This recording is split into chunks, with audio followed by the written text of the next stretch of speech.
Bien, esta es la última cápsula del capítulo de test de hipótesis y corresponde a entender cómo testear diferencias de varianza entre distintas poblaciones. ¿No? Bien, solo a modo de ejemplo. Considere dos poblaciones, cada una de ellas proviene de una distribución normal, con media muy varianza sigma cuadrado. ¿Ya? Podemos entender, por ejemplo, varianza, o sea, digamos, llamadas telefónicas de Camila versus llamadas telefónicas de Javier. Y obtenemos dos muestras aleatorias independientes con n observación en el caso de Camila y n observación en el caso de Javier, ¿no? Entonces, nuestra hipótesis en esta oportunidad no va a ser sobre las medias, sino sobre las varianzas. Queremos saber si es que las varianzas de las llamadas de Camila son distintas o no a las varianzas de las llamadas de Javier, ¿no? Entonces, para eso nuestra hipótesis nula es que hay una igualdad en varianza y nuestra hipótesis alternativa es que esas varianzas son distintas, ¿no? Y como establecemos el signo distinto en la formulación de la hipótesis alternativa, asumimos entonces que este es un test de dos colas. Ahora, ¿cómo testear varianzas? ¿Ya? Cuando testeamos medias, ya sea diferencias de media o la comparación de la media contra alguna constante k, típicamente utilizamos una test student o una normal estándar, ¿cierto? En el caso de las varianzas es distinto. En el caso de las varianzas vamos a querer utilizar un test F, ¿ya? Y de hecho el test F lo vamos a construir sobre el siguiente test estadístico, que es la división de las varianzas de cada una de las dos poblaciones que estamos comparando, el ratio entre ellas, ¿ya? Entonces, típicamente vamos a querer eh, rechazar la hipótesis nula si es que este valor, esta división, ¿no? Es muy distinta de 1, ¿cierto?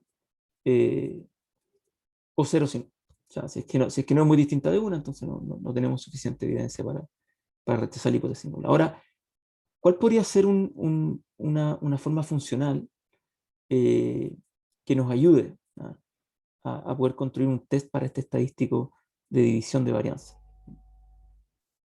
Bueno, esa forma funcional o ese test es el test F, el test de la distribución F. ¿Cómo se construye el test de la distribución F? El test de la distribución F típicamente es una variable aleatoria que divide dos variables que son en origen distribuidas como chi cuadrado, con n grados de libertad en el numerador y con m grados de libertad en el denominador, ¿no? Por eso estamos divididos en n y dividido en m en el denominador, ¿no?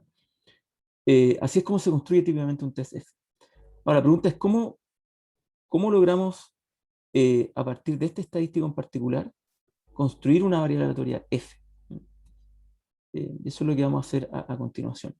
Entonces, el numerador, que es la varianza de las llamadas de Camila, el denominador, que es la varianza empírica de las llamadas de Javier, necesitamos transformarla en variables aleatorias que se distribuyan chi cuadrado, para que de esa manera podamos construir el test F. Y para eso lo que hacemos es multiplicar y dividir por n-1, que es básicamente el tamaño muestral de las llamadas realizadas por Camila, menos 1, que corresponde al grado de libertad utilizado para poder estimar s sub x al cuadrado, ¿cierto? Y todo eso dividido por sigma cuadrado de x, que vendría a ser eh, la varianza bajo la nula, ¿cierto? Que es igual a la varianza de y bajo la nula. Es decir, que las varianzas de la duración de las llamadas de Camila son exactamente iguales a la varianza de la duración de las llamadas de Javier.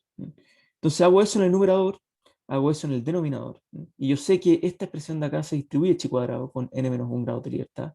Yo sé que esta expresión de acá se distribuye chi cuadrado con m-1 grados de libertad. Y como estoy dividiendo dos chi cuadrados, entonces puedo construir un test F para testear si es que este estadístico es distinto de 1 o no. Bien, y para ello entonces lo que hacemos es construir para un determinado alfa, ¿no? Típicamente 0.05, construimos un intervalo de confianza de esta nueva variable aleatoria f, ¿ya? Eh, donde al lado izquierdo está por el percentil alfa medio, y al lado derecho, es decir, el límite superior de este intervalo de confianza, está por el número el número opuesto, digamos, de la otra cola de la distribución f que estaba por 1 menos alfa medio, ¿no? Se construimos los valores críticos, ¿no? Sobre los cuales se mueve este intervalo, ¿ya?, a un nivel de confianza de 95%, es decir, con un alfa de 0.05, y después chequeamos si es que el valor de este estadístico cae dentro de este intervalo o no. Si es que cae dentro del intervalo, entonces no podemos rechazar la hipótesis nula de que este estadístico es distinto de 1, pero si cae fuera de este intervalo de confianza, entonces rechazamos la hipótesis nula de que las varianzas son iguales entre ambas poblaciones, ¿ya? Podemos hacer exactamente el mismo test para una hipótesis alternativa que no sea una nula de dos colas, sino que sea, perdón, una hipótesis de dos colas, sino que sea una hipótesis de una cola, ¿ya? Por ejemplo, que la varianza de las llamadas de Camila son mayores a la varianza eh, de las llamadas de Javier, en cuyo caso lo único que hay que hacer es testear un lado de la cola de la distribución, típicamente el lado derecho. Es decir, es variar el test en vez de testearse es que el test es distinto de uno o no, es testearse es que el test, es decir, la división de las varianzas, es mayor, ¿no? Esa es la única diferencia en términos prácticos de reformular el test de un test de dos colas a un test de una. Esta es la función de distribución f, típicamente tiene esta forma, y estas podrían ser como los dos márgenes, ¿no?, del intervalo de confianza que estamos intentando construir, en cuyo caso queramos que el intervalo de confianza sea el 95%, para lo cual usamos el alfa medio para construir cada uno de los dos niveles críticos en ambas colas del test. Entonces, como ven, no hay tantas diferencias en relación a la lógica del test de dos colas o de una cola para verificar varianza entre dos poblaciones.